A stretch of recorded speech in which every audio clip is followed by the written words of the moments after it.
What I've got here is one of these infamous vapes that you've probably seen in hedgerows or annoyingly close to public waste bins. You've got printed circuit boards, you've got sensors, and of course you've got the number one problem, which is the lithium-based batteries. These things aren't good because they can explode and create electrical fires.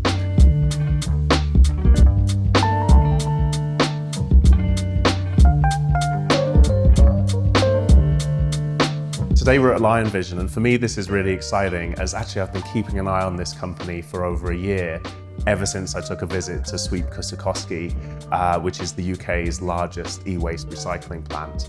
And I said, what's that? And it was a little bit top secret, that this was essentially something to do with machine learning, looking at all the waste streams. And I'm here to basically follow up on that lead with the exciting work that they're doing at Lion Vision. We're doing vision-based machine learning, so detecting any sort of hazardous waste really that people want to be detected. So at the news at the moment, I think you only have to wait about half a week before you hear about another recycling centre catching fire. It's really about tackling this problem now while it's still somewhat manageable. And so 4 years ago, they started developing the Lion Vision product, which is now able to detect batteries, vapes, various types of cylinder batteries, and various types of consumer-grade batteries.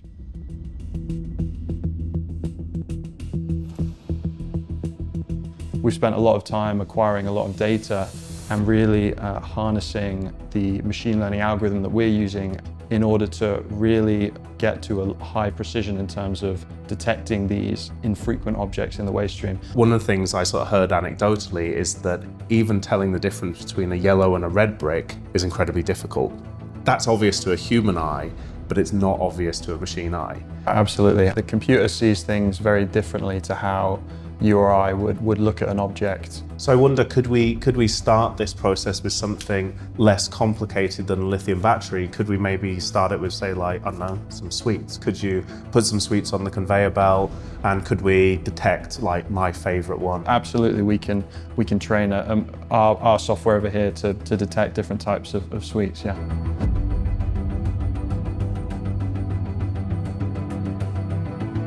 Okay, so I've got some sweets. How does a computer understand the difference between these things?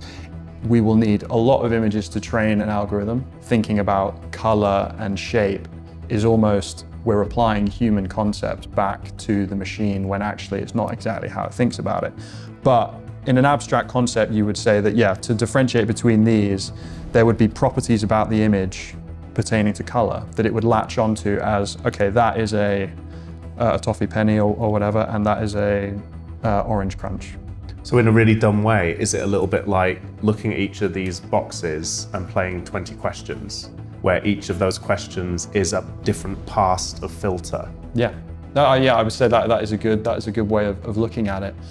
And the whole training aspect of it is, initially, the machine learning algorithm does not know what those questions pertain to. So it will then work out, okay, for those sorts of inputs, I need to say, this is a red sweet and it is not all the other sweets. Or at least it needs to value the red sweet above all of the others. So could we have a look at, you know, this example of the sweets? Could we go have a look at how you train the AI on doing these sweets on the real thing? Yeah, no, for sure, yeah. For consistent detections, for something that's gonna have a high precision, you're going to want thousands of different views of the object in different positions, in slightly varying lighting conditions. You know, you can see in the frame here, there's a slight variation between lighting at points.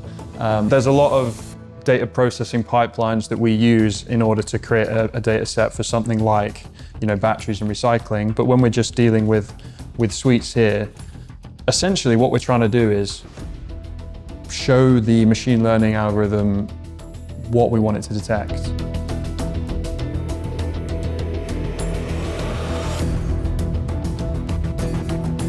Like, I'm honestly genuinely impressed. Oh, God. That's like full. No, there's no negative. There's no mistakes. Yeah, no, it's that's honestly really the magic of machine learning. So just stepping back from the whimsy of sweets here, how does this affect your sort of day-to-day job in terms of industrial e-waste?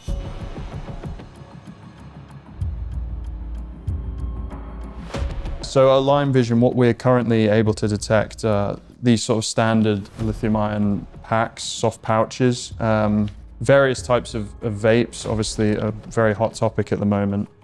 Lithium-ion cells, which are very volatile, a culprit for a lot of fires in recycling centers. So we also do consumer-grade batteries. So these are all found regularly in recycling waste streams. Typically, items like these vapes, at the point that we're detecting, will be split open, which is again a problem because you start with one item that you need to remove, and then as soon as this is split open, you end up with 6 potential fire starters in your waste stream. So I'd say that's really good. That's like 95% batteries in there. That's a heck of a conversion rate. No, yeah, exactly. This is actually the data that we need to kind of reset some of those relationships with our goods, that if we start to realize how many things aren't just magically getting recycled, that actually it is a real burden on, all sorts of different things, most, without exception, the environment, then I think this is where it gets really powerful. Yeah, absolutely, absolutely.